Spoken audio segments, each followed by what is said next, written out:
The ancient halls of the Galactic Council's Grand Chamber had never seemed quite so silent.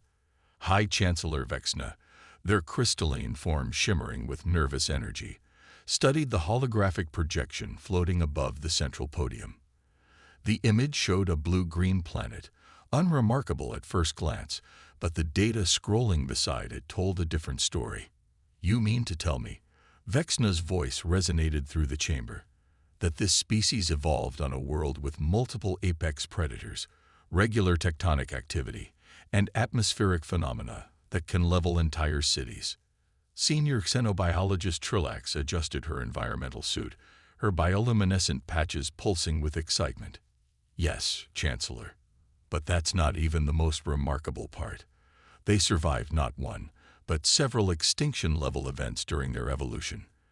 Their planet was bombarded by asteroids, underwent multiple ice ages, and experienced massive volcanic eruptions that should have wiped out all complex life. Yet they persisted. Murmurs rippled through the assembled representatives of the 100 most advanced civilizations in known space. Most species present had evolved on worlds carefully balanced to nurture life. The concept of evolving on a planet that seemed actively hostile to existence was disturbing. Surely, Ambassador Zik of the Harmonious Collective spoke up, his feathers rustling with concern. Such a species must be incredibly aggressive. Perhaps it would be wise to quarantine their system before they develop faster than light travel. "That's the peculiar thing," Trillax replied, calling up new data streams. "Our observation posts have been monitoring their communications for the past 50 years. They are certainly capable of violence, yes, but they've developed something extraordinary. Sophisticated systems of diplomacy and courtesy." The chamber erupted in confused chittering and electromagnetic pulses of disbelief. High Chancellor Vexna raised their crystalline appendages, calling for order. "Explain," they commanded. Their history shows a consistent pattern. As they've grown more powerful, they've become more restrained. They've created elaborate social rules about protecting those weaker than themselves. They have entire philosophical systems built around the concept of using power responsibly. "Impossible," declared Representative Mirkov of the Silicon Consciousness. "No species evolves such restraint without external pressure. We all know the basic principles of evolutionary psychology." Trillax's bioluminescence flickered with what her species considered amusement. "That's just it. They did have external pressure themselves. They've nearly destroyed their civilization multiple times. Each time, they've emerged with new systems to prevent it from happening again. They've learned to be gentle precisely because they know how dangerous they can be." The chamber fell silent again as the implications sank in. A species that had evolved to survive on a death world, yet chose to be gentle. A predator that had domesticated itself. "There's more," Trillax continued. "They're on the verge of discovering faster than light travel. Our projections suggest they'll achieve it within the next 5 years. We need to decide how to handle first contact." High Chancellor Vexna's crystalline form pulsed with deep thought. "Show us their current diplomatic protocols." The holographic display shifted, showing scenes from Earth's diplomatic functions. The assembled aliens watched in fascination as humans. Towering, dense-muscled creatures evolved to chase prey to exhaustion, carefully modulated their movements to avoid startling smaller beings. They observed humans deliberately speaking softly, making themselves appear smaller, using body language to convey non-aggression. "Remarkable," whispered Ambassador Zik. "They've turned courtesy into an art form." "But why?" asked Representative Mirkov. "Why expend so much energy on appearing non-threatening?" A new voice answered from the chamber's entrance. "Because we've learned it's more efficient than constant displays of strength." The assembled aliens turned to see Dr. Elena Santos, the first human representative to the Galactic Council, standing in the doorway. The Council's security protocols had failed to detect her approach, a fact that sent a collective shiver through the chamber. She smiled gently, careful to keep her teeth hidden, an ancient human gesture of peace that nevertheless reminded everyone present that humans were omnivores with impressive dentition. "I apologize for the interruption," she said, her voice carefully modulated to avoid triggering stress responses in the more sensitive species present. "But when we detected your observation posts, we decided to accelerate our first contact protocols." High Chancellor Vexna's crystalline form flickered with surprise. "You knew we were watching." "Of course," Elena replied, still maintaining that careful, gentle demeanor. "We've been observing your observers for the past 20 years. We wanted to understand your societies before making contact." It seemed polite. The chamber erupted in chaos again. Their most advanced stealth technology, detected and countered, yet the humans had chosen not to respond with aggression. Instead, they had turned it into a diplomatic opportunity. As the council members processed this revelation, Elena continued to stand quietly, making herself as unthreatening as possible.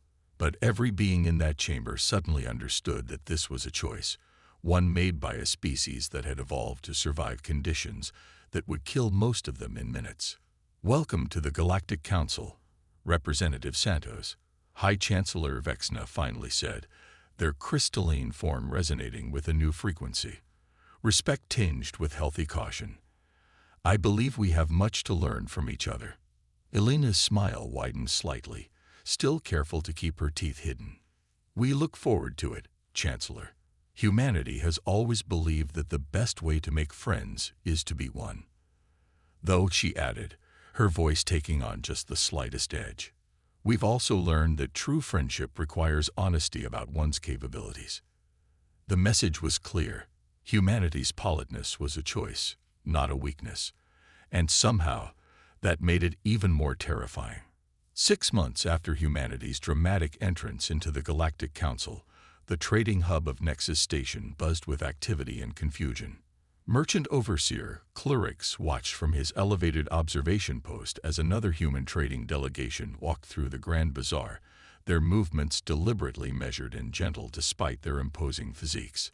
"Fascinating creatures," muttered his colleague, Senior Trade Analyst Zipta, her crystalline appendages tinkling softly as she tracked the humans' progress. "They're negotiating one of the largest resource contracts in Council history, yet they behave like they're attending a nursery for newly spawned younglings." The humans stopped at a Voraxian mineral merchant's stall. The lead negotiator, Sarah Chen, was smiling warmly at the arthropoid trader, who was visibly trembling despite his chitinous armor. Clyrix adjusted his audio sensors to listen in. "These crystal formations are absolutely beautiful," Sarah was saying, her voice pitched carefully low. "The artistry in your extraction methods is remarkable. Would you be willing to discuss a long-term supply agreement?" The Voraxian merchant's antenna twitched in confusion. By galactic standards, humans should be demanding resources, leveraging their obvious physical advantages. Instead, they were complementing his mining techniques. "I don't understand." The merchant clicked nervously. "Your species' industrial capacity could simply take what we want." Sarah finished gently. "We could, but that would be terribly inefficient. A fair trade agreement benefits everyone and builds lasting relationships." Besides, she added with that careful, closed-mouth smile, "Your expertise in crystal mining far exceeds ours. We have much to learn from you." Clyrix's sensory appendages rippled with disbelief. The human's industrial base was already revolutionizing galactic manufacturing. Their inefficient methods had produced technologies that could extract resources from environments most species considered impossible to mine. Yet here they were, acting as if they were the students rather than the masters. "They're lying," Zipta declared. "It must be some sort of deception." "No," a quiet voice said behind them. Both aliens spun around to find Commander James Chen, Sarah's brother and head of human security forces in this sector, standing there. Neither had heard him approach, despite his species' notorious density. "We simply understand something that took us a long time to learn on Earth." "And what's that?" Clyrix asked, trying to keep his voice steady. That the strongest negotiations happen when both parties feel secure, James explained, casually leaning against a rail in a way that coincidentally made him appear smaller. Fear might get you what you want quickly, but trust gets you what you need forever. Before either alien could respond, alarms blared throughout the station. A fleet of Crax raiders, notorious for preying on trading vessels, had dropped out of FTL on the station's periphery. Fascinating timing, James remarked, his casual posture unchanged but his eyes suddenly sharp. If you'll excuse me, it seems some of our trading partners haven't quite understood our philosophy yet. The Crax ships, sleek and heavily armed, moved with predatory grace toward the station. Their reputation for violence had kept them safe from retaliation for centuries. Most species preferred to pay their extortionate protection fees rather than risk confrontation. But today was different. Today, human trading vessels were docked at Nexus Station. The first sign that something was wrong came when the Crax communications officer tried to broadcast their usual threats. Instead of the expected terror, they received a polite message from the human ships. "Greetings, Crax fleet." Sarah Chen's voice came through, still maintaining that gentle tone she'd used with the crystal merchant. "We notice you're approaching with weapons charge. We'd like to avoid any unnecessary unpleasantness. Perhaps we could discuss this over tea." The Crax commander's laughter echoed through the station's communications. "Your reputation for weakness serves you poorly, humans. We've watched your kind, always speaking softly, always trying to appear harmless. Now you'll learn why the strong take what they want in this galaxy." "Oh dear," Sarah's voice remained calm. "There seems to be a misunderstanding about the nature of strength. James, would you mind providing a small demonstration?" What happened next would be discussed in trading hubs across the galaxy for decades to come. The human ships, which had appeared to be simple cargo vessels, underwent transformations that defied engineering logic. Armored panels shifted, revealing weapon systems that had been perfectly concealed. But it wasn't the weapons that caused the most shock. It was the way the ships moved. Like their human crews, the vessels had been holding back.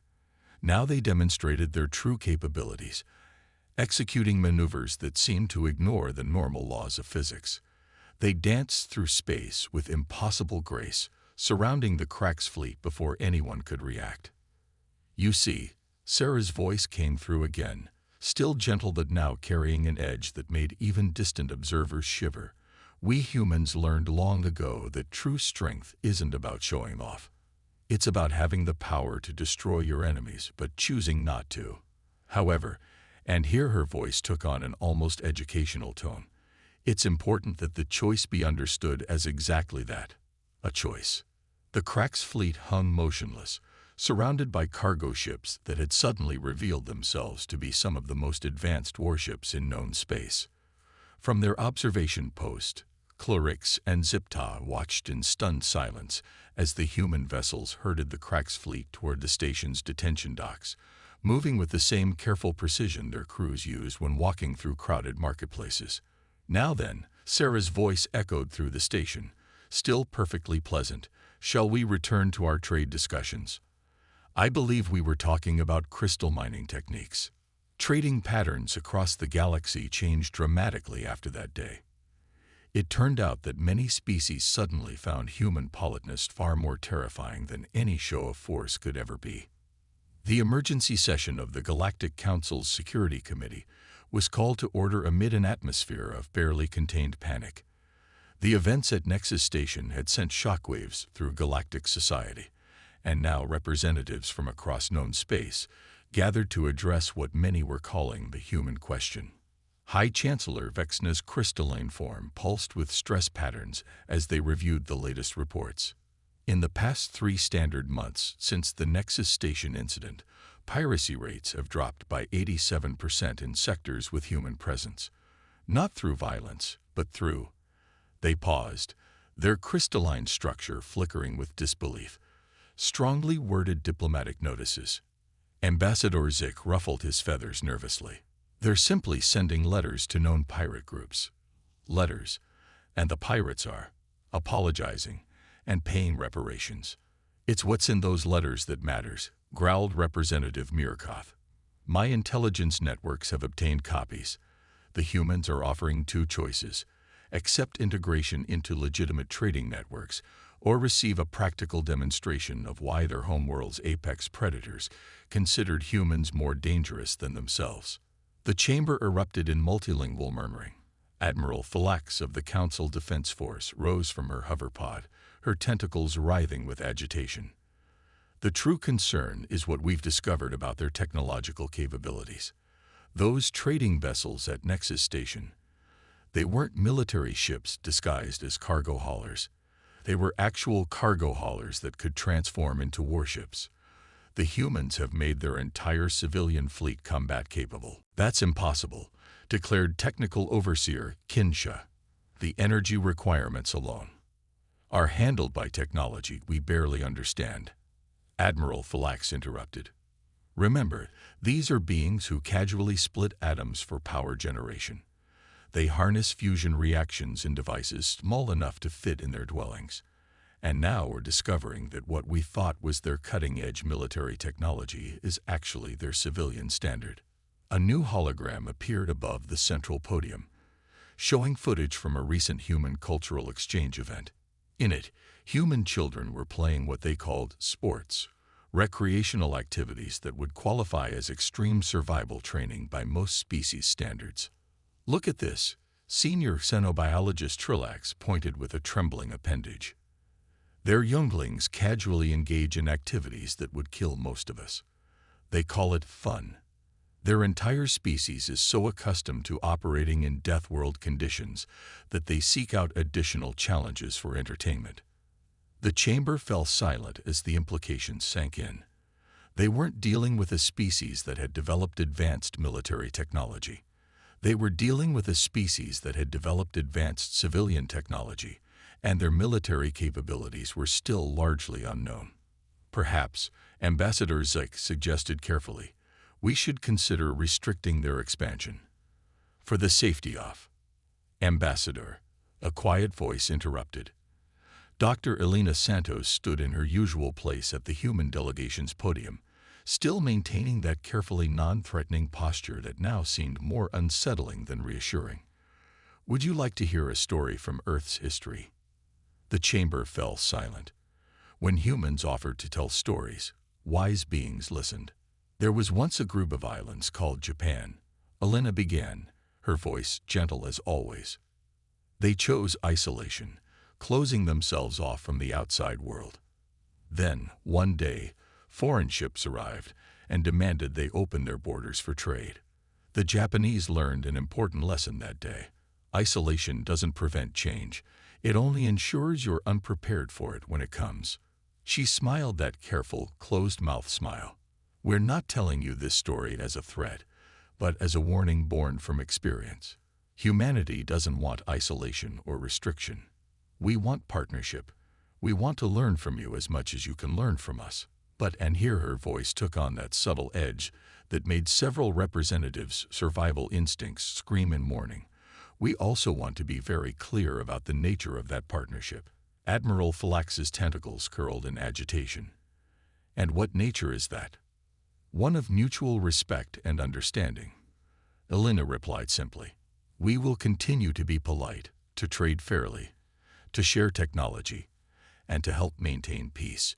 We will do this not because we must, but because we choose to. And yes, we will continue to maintain capabilities that some might find concerning, because on Earth, we have a saying: speak softly and carry a big stick." "And what," High Chancellor Vexna asked carefully, "does this saying mean?" "It means that true strength lies not in the weapons you display, but in the ones you choose not to use. It means that courtesy and capability are not mutually exclusive. Most importantly," Elena's smile remained gentle but her eyes held steel, "it means that those who mistake politeness for weakness often learn their error far too late to correct it." The council chamber remained silent for a long moment before High Chancellor Vexna spoke again. "I believe we need to reconsider our approach to human integration into galactic society. Perhaps, instead of viewing their capabilities as a threat, we should focus on understanding why a species with such power chooses to prioritize diplomacy. An excellent suggestion, Elena agreed warmly. In fact, we've prepared a comprehensive proposal for expanded cultural exchange programs. We believe there's much we can learn from each other about the relationship between strength and restraint. As the council members began discussing the proposal, many found themselves wondering if they were witnessing the birth of a new galactic order, one where the most terrifying aspect of power was the gentle hand with which it was wielded. The Galactic Cultural Exchange Center on Europa Station hummed with activity as representatives from 100 species gathered for what had become the most popular seminar in known space, Understanding Human Diplomatic Philosophy. The irony that a species from a death world had become the galaxy's leading authority on peaceful interaction was not lost on anyone.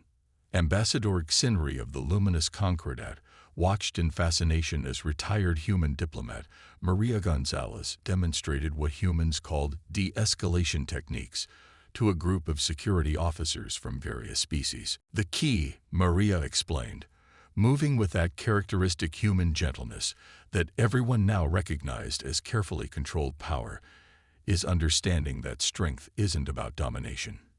It's about having options. A Kralaxian security chief, his armored carapace gleaming under the station's lights, raised a clawed appendage. But surely showing strength prevents challenges. On our world, the most prominent display of force prevents conflict. Maria smiled. Let me share a story about Earth's most successful predator before humans, the tiger. Beautiful creatures, incredibly powerful. They could easily kill most things they encountered. But do you know what made them such successful hunters? They didn't roar or display their strength while hunting. They stayed quiet, moved carefully, and only revealed their power at the exact moment it was needed.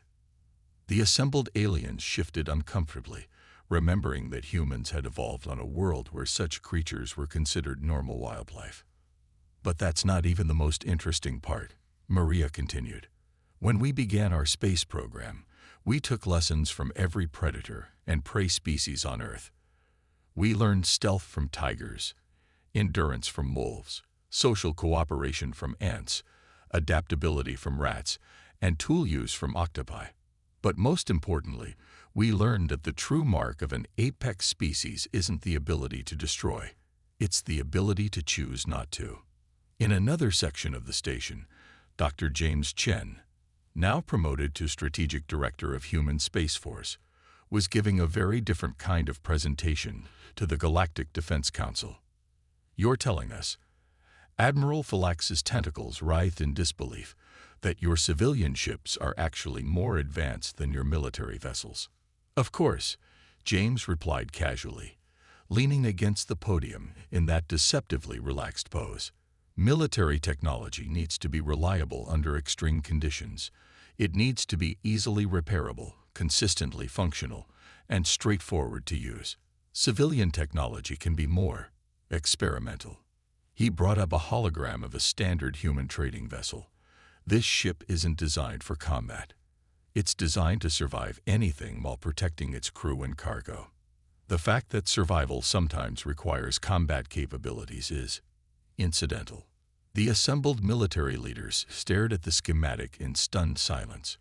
What they had thought was an advanced weapons system was actually just a highly efficient debris deflection system. The stealth technology was a byproduct of atmospheric friction reduction. Every seemingly military capability was actually a survival adaptation to operate in conditions most species considered impossible. Meanwhile, in the station's diplomatic wing, Dr. Elena Santos was hosting a different kind of meeting. The room was filled with representatives from species traditionally considered minor powers in galactic politics. Humanity understands what it means to be underestimated, Elena explained, her voice carrying that now familiar blend of warmth and underlying steel. We evolved on a world that constantly tried to kill us, in a galaxy that initially saw us as primitive savages. We learned that true civilization isn't about who has the biggest weapons or the most resources. It's about who can build the strongest relationships. A representative from a species that had evolved on a low-gravity world leaned forward. But how do we negotiate with species that see us as weak? Elena's smile widened slightly. By understanding that genuine strength doesn't need to prove itself. The truly powerful can afford to be gentle. In fact, she added, her eyes twinkling, they often must be gentle, precisely because they are powerful. The impact of these lessons was spreading through galactic society like ripples in a pond. Species that had traditionally relied on intimidation found themselves increasingly isolated as new trade networks formed around principles of mutual respect and cooperative development. The galaxy was learning that there were worse things than being threatened, like being offered genuine friendship by a species that could survive conditions that would kill most life forms. In the station's observation dome, High Chancellor Vexna stood with Maria Gonzalez, watching ships from across the galaxy dock and depart. Your species has changed everything, Vexna observed, their crystalline form shimmering with complex emotions, not through force or technology, but through kindness. Maria laughed softly. Not exactly. We changed things by making people understand that kindness isn't weakness. That being gentle is a choice the strong make, because they understand the responsibility that comes with power. And if that gentleness is rejected, Vexna asked, though they already knew the answer, then we demonstrate why we chose to be gentle in the first place, Maria replied, her smile never wavering.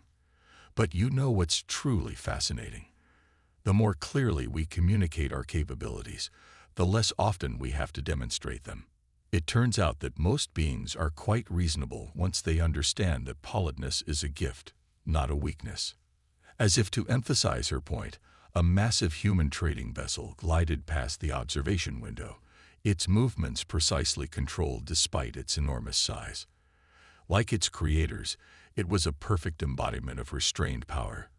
A reminder that the most terrifying force in the universe might not be the ability to destroy, but the conscious choice not to. The Galactic Council's Grand Chamber had never been so crowded. Representatives from every spacefaring civilization packed the ancient hall, their attention fixed on the massive holographic display showing the approaching swarm. The Nexer Collective, a species that had rejected all attempts at diplomatic contact for millennia, had finally emerged from their isolated sector, with a fleet large enough to darken stars. High Chancellor Vexna's crystalline form pulsed with patterns that hadn't been seen since the Great Calamity. The Nexer demand our immediate surrender. They claim our weak diplomatic traditions have corrupted galactic civilization. Dr. Elena Santos stood at the human podium, watching the Nexer fleet's approach with an expression that made several nearby representatives nervously edge away. It was the same gentle smile she always wore, but now it carried an edge that reminded everyone present of an Earth predator called a shark. Chancellor, Elena said softly, with your permission, humanity would like to attempt one final diplomatic exchange. The chamber erupted in multilingual chaos. The Nexar had already destroyed 3 defensive outposts, ignoring all attempts at communication. Their message was clear. The time for talk was over. You still wish to attempt diplomacy. Admiral Phylax's tentacles writhed in disbelief. Even now. Of course, Elena replied. We must always offer peace first. It's important that what follows be understood as a choice. Theirs and ours. The chamber fell silent as Elena activated her communication array. The human fleet, which had been quietly positioning itself over the past week, suddenly became visible. The assembled representatives gasped. What they had assumed was a defensive screen of a few hundred vessels was revealed to be thousands of ships, their true numbers having been masked by technology that most species hadn't even theorized was possible. Attention Nexer Collective. Elena's voice, still gentle, carried across space. I am transmitting in all known frequencies and languages. We understand you believe our diplomatic practices indicate weakness. We would like to offer you an opportunity to reassess that position. The Nexer response came instantly, a harsh, grating sound that the translators rendered as contempt. We have studied your kind, humans. You spend your energy on politeness while the strong should rule. Your restraint is evidence of your unfitness to exist in this galaxy. I see, Elena replied, her tone reminiscent of a teacher addressing a particularly difficult student. There seems to be a misunderstanding about the nature of restraint. Perhaps a demonstration is in order. She nodded to Strategic Director Chen, who had been standing silently beside her. James, would you mind showing them why humans developed such elaborate diplomatic protocols in the first place? What followed would be remembered in galactic history as the 18 minutes. The human fleet moved with a coordination that seemed to defy physics, their ships executing maneuvers that should have torn them apart. But it wasn't their movement that caused the most shock. It was their efficiency. The humans didn't destroy the Nexer fleet. They disabled it, with a precision that demonstrated exactly how much they had been holding back in every previous conflict. Weapons that no one had known existed temporarily negated the Nexer's ability to use advanced technology, reducing their mighty warships to drifting hulks. Now then, Elena's voice came through again, still maintaining that eerily gentle tone. Shall we discuss the actual purpose of diplomatic protocols? The chamber watched in stunned silence as Elena explained to the now listening Nexer commanders exactly why humanity had developed its philosophy of restraint. You see, she continued, her voice carrying across space to both the Nexer fleet and the breathless council chamber. We humans learned something vital during our evolution. We learned it from surviving on a death world, from outlasting extinction events, from our own nuclear age, and from every predator we ever faced. True power isn't about destruction. It's about having the capability for destruction and choosing something better. She gestured to the disabled but undamaged Nexer fleet. We could have destroyed your ships. Instead, we chose to demonstrate why we prefer diplomacy. In about 30 minutes, your systems will restore themselves, and you'll have a choice to make. You can learn from this experience, join galactic society, and benefit from peaceful trade and cultural exchange. Or, her smile took on that shark-like quality again, you can force us to demonstrate why even Earth's apex predators learn to avoid human territories. The Nexer chose diplomacy. In the days that followed, as the galaxy adjusted to its new reality, High Chancellor Vexna asked Elena the question that was on everyone's mind. Why did humanity wait so long to demonstrate its full capabilities? Elena's response became one of the most studied diplomatic statements in galactic history. Because power shown is power limited.